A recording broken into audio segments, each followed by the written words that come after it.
I was 18 years old, I met someone who would change my life for the better. Here's the catch.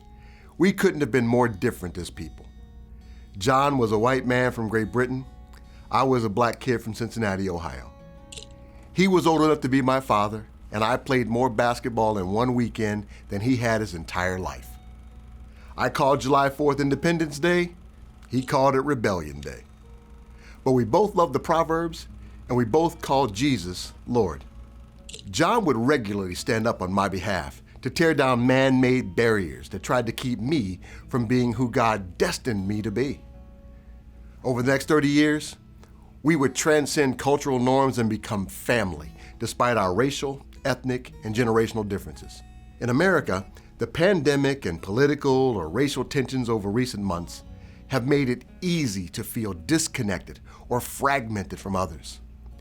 It's been hard to stay connected with people close to us, even harder to connect with those who might be different. But discovering how God can help people move from fragmented to family is an important practice that we should look at more closely. One biblical example of an outsider becoming family can be found in the book of Ruth. The story begins with an Israelite family of Elimelech and Naomi, who left Judah and moved to Moab with their 2 sons to escape a famine. They lived there for a long time. Their sons grew up and decided to marry 2 Moabite women, Orpah and Ruth. The relationship between Israel and Moab was complicated and broken. Relational betrayals had left spiritual scars and historical animosity between them. These differences could have easily created a fracture in the relationship between Naomi and her daughters-in-law. The story takes a sad turn when the father Elimelech and the 2 sons become sick and die, leaving the 3 widows and no children behind. Naomi urges the 2 daughters-in-law to go back to their families and remarry, and Orpah does. But Ruth insists on staying with Naomi, even leaving Moab and her family to go back to Judah with Naomi. Ruth works hard to find food for the 2 of them until Naomi realizes that there is a distant relative named Boaz who could marry Ruth as part of Israel's legal system to care for widows. Boaz marries Ruth, and she bears a son named Obed. Let's read how Naomi's friends celebrated Obed's birth.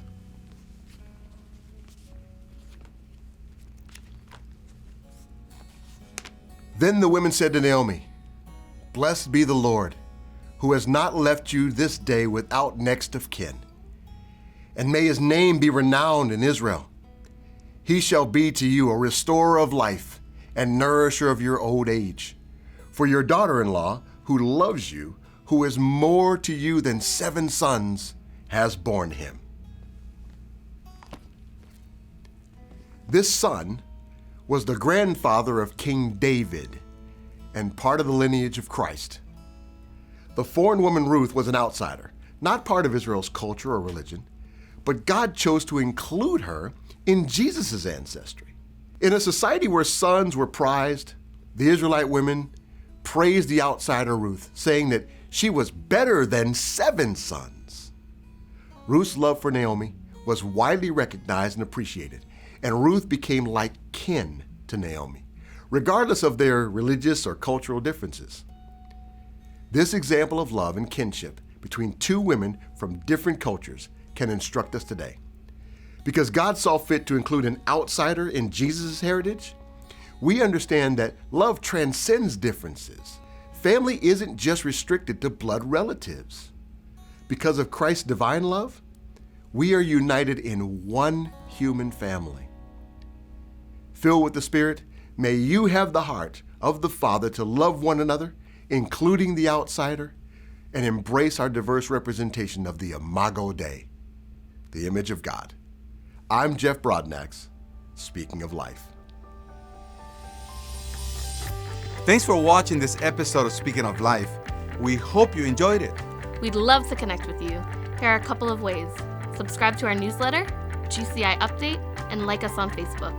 And if you'd like more resources from GCI, check out our website. Thanks again for watching. See you next week.